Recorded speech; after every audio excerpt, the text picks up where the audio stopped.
Olá, meus queridos, vamos dar continuidade ao nosso estudo de funções. Hoje a gente vai falar de propriedades de função. Muito bem, vamos à aula então. Quando a gente está falando de propriedades de função, você também pode ler e entender isso como sendo uma classificação de função. A gente já sabe que é uma função, a gente vai nomear a função olhando algumas características, algumas propriedades dessa função. Vamos fazer um leve remember, vamos lembrar do que é a definição de função. Definição de função é a relação entre dois números, relação binária, que associa todos os elementos do conjunto A e uma única vez só cada um. Lembra das duas perguntas que a gente fez na última aula? Não assistiu a última aula? Acesse aqui na descrição do vídeo, aula de funções de definição de função. As perguntas são se eu usei todos os elementos do conjunto A e se eu usei esses elementos uma única vez. Se sim, isso é o que a gente vai chamar de função. Muito bem, o que a gente quer é olhar para as propriedades dessa função. A gente vai olhar para algumas propriedades hoje. Tem várias propriedades, tem várias características para nomear essas funções? Sim. A gente vai olhar para as que a gente considera mais importantes, principais, né? Somente quando a gente está pensando em vestibular, são as mais frequentes dele pedir. Lembrando também que para a gente poder falar de função, de propriedade, a gente quer lembrar de algumas coisas. Nosso conjunto A, a gente parou de chamar de conjunto A, passou a chamar de domínio da função. O domínio da nossa função são os elementos 2 e 4, que na verdade corresponde a falar que são todos os valores de x. O nosso B, ao invés de chamar de B, a gente vai passar a chamar de contradomínio, são os elementos 1, 3 e 5. Que também corresponde a falar que a gente está se referindo a todos os valores de y, e o nosso conjunto imagem, o 3 e o 5, que são apenas esses valores aqui, os elementos utilizados na nossa função, os resultados que a gente encontra de fato. Muito bem, feito o remember, vamos para as propriedades. A primeira das propriedades é o tipo de ligação que está sendo feita no conjunto B, ou como a gente denomina de agora em diante, avaliar a injeção dessa função. Dentro de injeção, a gente vai ter três maneiras de classificar elas, e uma sempre independente da outra. A primeira maneira de classificar quanto à injeção. Agora sim, ó, antes para saber se era função, eu só olhava para o conjunto A. Agora para saber como eu vou chamar essa função, eu vou olhar para o meu conjunto B. Mas o que eu vou olhar para o conjunto B? Isso. Nessa primeira nomenclatura de classificação de função, sobre ejetor eu quero saber se está sendo usados todos os elementos do conjunto B. Olha o conjunto B. Todos os elementos do conjunto B estão sendo usados. Se sim, isso é o que a gente vai chamar de função sobrejetora. Olha aqui comigo outro exemplo. A gente não está usando o y3 lá no nosso conjunto B. Então, se algum dos elementos não está sendo usado, ou seja, se não tenho todos os elementos de B sendo usados, a gente vai ter que classificar a função e não sobrejetora. E sim, todas as funções a gente vai classificar em sobrejetora e não sobrejetora. Sobrejetora e não sobrejetora são sinônimos de falar para alguém que eu usei todos os elementos do contradomínio ou não. E sim, lembra que a gente acabou de falar, a gente acordou que não vai mais chamar de conjunto B, a gente vai chamar isso de contradomínio. E a gente também falou que os elementos que estão sendo usados a gente chama de imagem. Então, agora sim, teoricamente, usando a linguagem matemática, quando eu quero falar que uma função é sobrejetora, ou seja, que eu usei todos os elementos do conjunto B, se quem eu uso é a imagem, é sinônimo de falar que o nosso contradomínio é igual à nossa imagem. Então, falar em função sobrejetora, a hora que você precisar justificar isso usando a linguagem matemática, é isso que você vai escrever. Contradomínio da imagem igual a imagem da função. Contradomínio da função igual a imagem da nossa função. Muito bem. Primeira classificação. Ainda falando de injeção, só que agora a segunda classificação que a gente vai ter, que é chamar de injetora, é outra pergunta que não tem mais nada a ver com a primeira classificação de sobrejetora. É outra classificação. O que eu quero saber é se os elementos de B são usados uma única vez. Presta atenção. Não perguntei se todos. A única pergunta é se eu usei uma única vez os elementos de B. Olha para a minha função. Muito bem.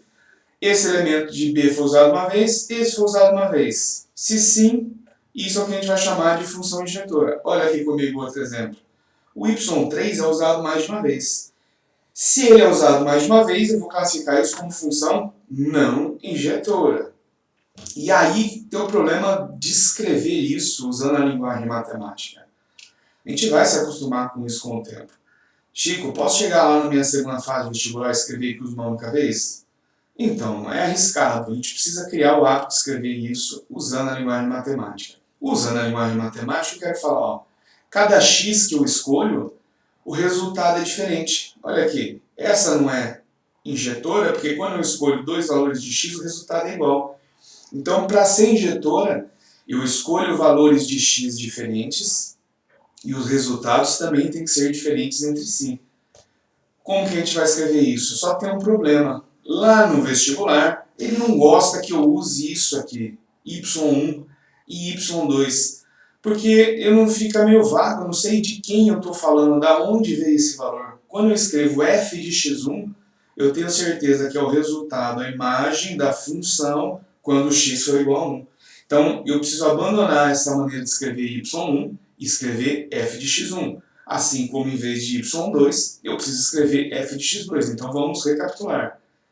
Quando eu escolho dois valores diferentes de x, eu tenho dois valores diferentes do nosso f de x. Ou seja, a função injetora, quando eu escolho valores diferentes de x, se e somente se a imagem desses valores também for diferente, é o que eu vou chamar de função injetora. A gente acaba escrevendo dessa maneira, mas quando a gente vai usar isso, a gente vai escrever ao contrário. A gente vai sair disso, dos resultados da função, e partir para os nossos valores de x, sabendo que ela é injetora ou não, mas a gente vai falar isso depois. Terceira classificação dentro de injeção é a nossa função que é bijetora, ou seja, usa todos em uma única vez e não se esqueça do nosso conjunto B. Olha para o meu conjunto B. Usei todos os elementos do conjunto B e usei uma única vez. Então eu poderia falar que a função sim é sobrejetora, sim é injetora. A gente criou uma palavra para substituir isso e poupar nosso tempo. Quando a função for bijetora, ou seja, quando eu usar todos de B, ou seja, contra domínio igual a imagem, quando dois valores diferentes dão resultados diferentes, ou seja, eu uso uma única vez os valores do conjunto B, quando essas duas coisas forem satisfeitas e, ao mesmo tempo, é o que a gente vai chamar de função bijetora. Em especial, é esse tipo de função que a gente quer estudar em matemática, porque ela tem uma propriedade muito boa de fazer a volta, mas isso a gente deixa para daqui 2 aulas quando a gente for falar de função inversa. Monotonicidade. Muito bem, algo monótono, que sem grandes variações. Então o que a gente quer avaliar, na verdade, é o crescimento da nossa função.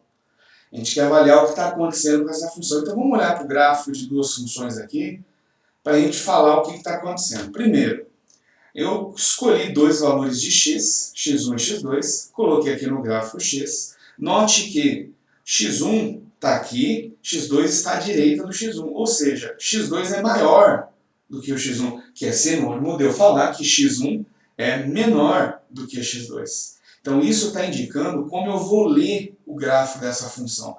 Eu vou sempre ler o gráfico dessa função da esquerda para a direita, do menor para o maior, para aí sim criar uma convenção de crescimento ou não crescimento, vamos falar disso já. Olha esse exemplo aqui, esses dois exemplos que a gente tem. A função é vermelha, os valores da minha função estão aumentando, começa aqui embaixo, termina lá em cima. Já essa função azulzinha começa aqui e termina no mesmo lugar. E no meio do caminho não altera esse valor. Aqui a gente já tem dois exemplos de monotonicidade. Vamos olhar primeiro para a função em azul. Quando eu pego x1, troco na minha função, resultado f de x1. Quando eu pego o meu x2, troco na função, resultado f de x2. Note que quando eu saio do x1 para o x2, ao longo do caminho x1 e x2, o resultado da função não se altera. Então a gente vai chamar essa função de função constante, onde os valores não se alteram.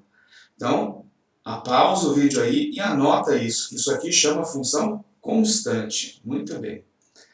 A função vermelha, o valor de x1 quando aplicado na função, ou seja, o nosso f de x1, está aqui embaixo. O valor da função f de x2 termina lá em cima e o valor aumenta. Então isso aqui é o que a gente vai chamar de função crescente. Quando o x aumenta, o resultado também aumenta. O resultado final é maior que o resultado inicial. Então anote aí também. Função crescente. Diferente dessa aqui, que também está aumentando, mas olha a comparação com a anterior que a gente falou. A função anterior, ela estava aumentando, só que em algum momento dela ela está constante. Então agora o que a gente quer falar é de uma função estritamente crescente, aonde uma função, ó, tá aqui, ó, a nossa função em verde é o que a gente vai chamar de função crescente. Olha o sinal, de menor ou igual. Os valores estão aumentando e em algum momento pode ser que esse valor seja igual. Diferente dessa aqui. Essa aqui, quando x1 é menor que x2, é o que a gente vai chamar de função estritamente crescente. Presta atenção.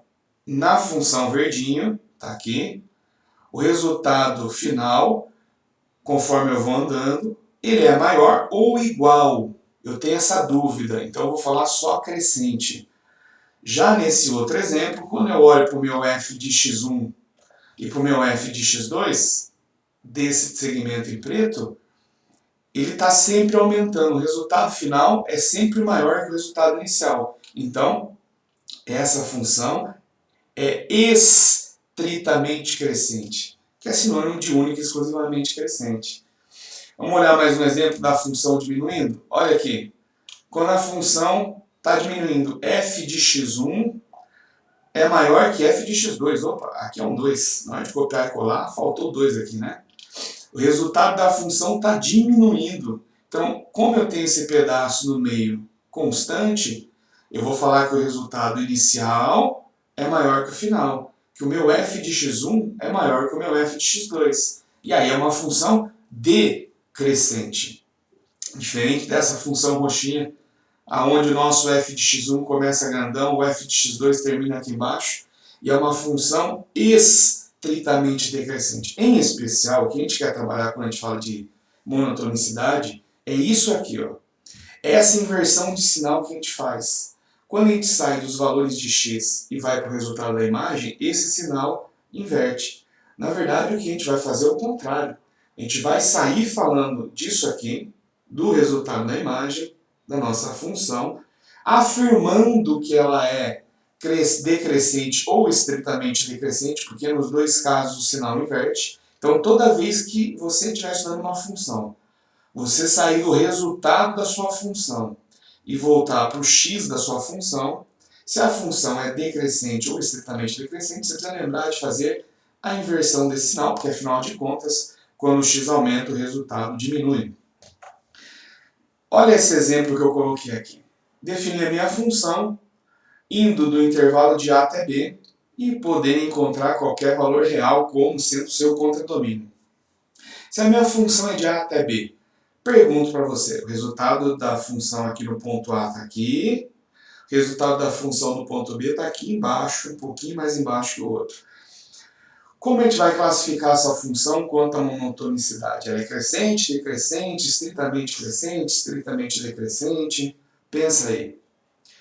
Então, cuidado, porque quando a gente fala em monotonicidade, não pode ter grandes mudanças. A gente não classifica essa função como sendo monótona, por causa dessas inversões de lado que a gente tem da função. Então, essa não é uma função monótona, eu não posso classificar ela assim. Se eu olhasse para segmentos, por exemplo, entre A e M, sim, falar estritamente crescente. Entre A e N, crescente.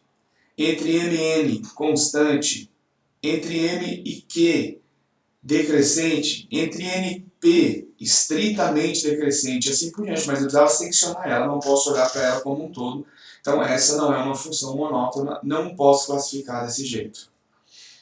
Classificação de função número 3, função par. Cuidado, louco para induzir a gente ao erro. Função par não é aquela que os resultados são 0, 2, 4, 6, nada disso. Função par é aquela função que apresenta uma simetria entre o lado positivo e o lado negativo do nosso gráfico. Ou seja, olha aqui, O que está desenhado aqui em vermelho são os resultados de quando x é positivo. O que eu quero saber é, quando eu olhar para o lado negativo, à esquerda aqui do nosso zero no nosso gráfico, esse gráfico do lado esquerdo é igual ao gráfico do lado direito? Se sim, isso é o que a gente vai classificar como sendo uma função par. Então, essa simetria dar-se-á em relação ao nosso eixo y. Se o lado positivo é igual ao negativo, a gente chama de função par. Olha como escreve isso. Lado positivo, lado negativo.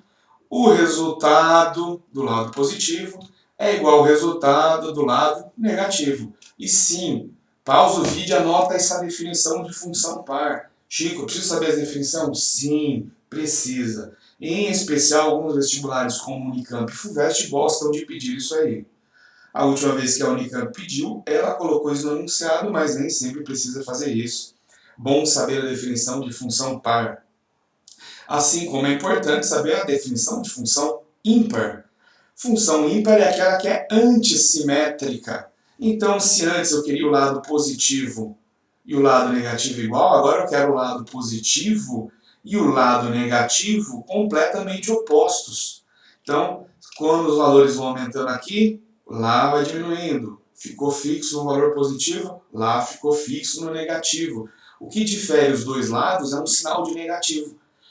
Então eu quero que o lado negativo e o positivo sejam iguais? Iguais não.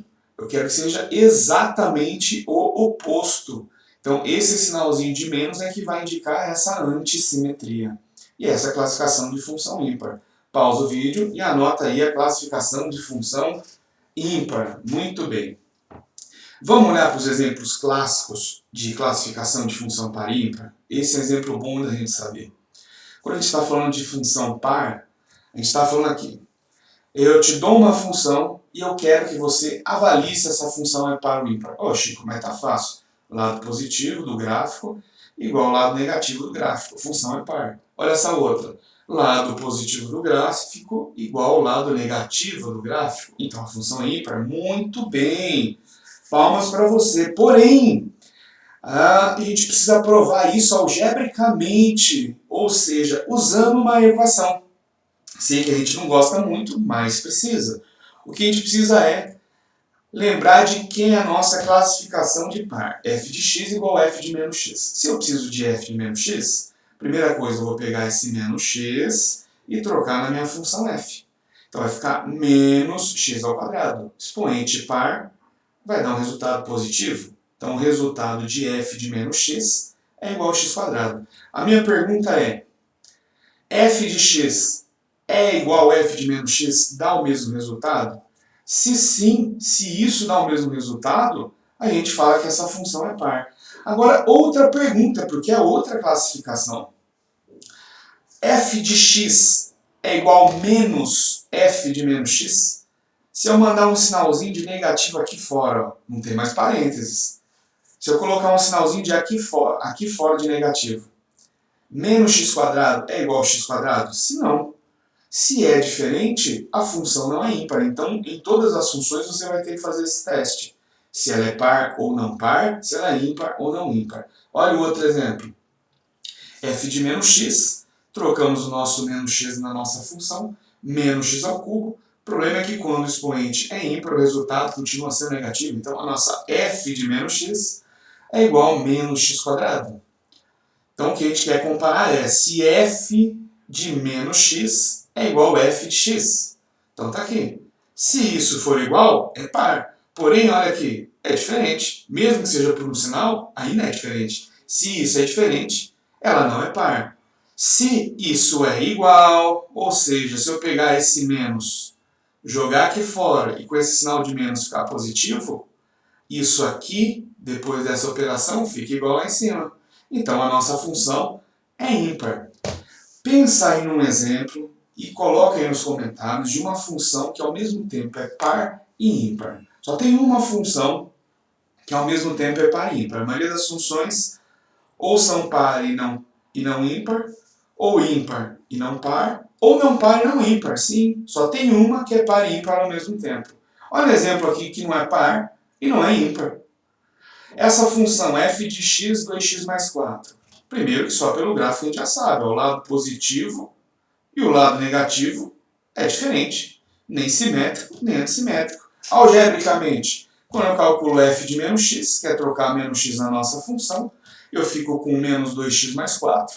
F de menos x e f de x, que é o que eu quero comparar se é igual ou não, e não são iguais, se é diferente, a função não é par. Se eu jogar um sinalzinho de menos fora para ver se ela é ímpar, aqui ela vai ficar menos aquilo ali que já está ali. Não sei se isso é igual, vou fazer primeiro a distributiva. Fiz a distributiva aqui do sinalzinho de menos, ainda não sei se é igual. Agora eu consigo falar para você. Nossa f de x, tá aqui, 2x mais 4. Nossa menos f de menos x, 2x menos 4. Como isso é diferente, a nossa função não é ímpar. Está aqui um exemplo de função que não é par, não é ímpar. Chica é o quê? Não é par, não é ímpar. Isso já é uma propriedade, uma classificação de função. Vamos falar de outras propriedades de função. Exemplos que a gente usa muito lá, principalmente trigonometria. A gente fala de uma função periódica. Você usa muito isso lá em física também. Função periódica é essa função que de tanto em tantos x, o gráfico dessa função começa a formar uma figura que se repete. Então está até aqui destacado. Ó. Por exemplo, essa função, aonde de 0 até 2π, esse gráfico forma esse desenho inteiro e depois começa a repetir esse desenho inteiro. Aqui também, ó, de 0 até 1, esse gráfico se repete, de 1 em 1, esse gráfico vai se repetindo. Muito bem. Uma maneira de escrever isso é, quando eu saio de um valor x e ando um valor k para frente, tá aqui, x mais k, esse gráfico se repete. As imagens disso são iguais a disso.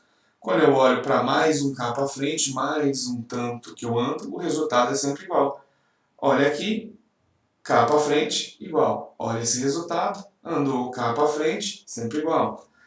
Esse nosso k especial que a gente quer falar, que aqui em matemática a gente também chama de período, de quanto em quanto tempo forma o gráfico dessa função, que é a própria definição de período que você tem na física, de quanto em quanto tempo ocorre uma oscilação. Lá você chamava de esse tamanho dessa onda de comprimento da onda, lambda.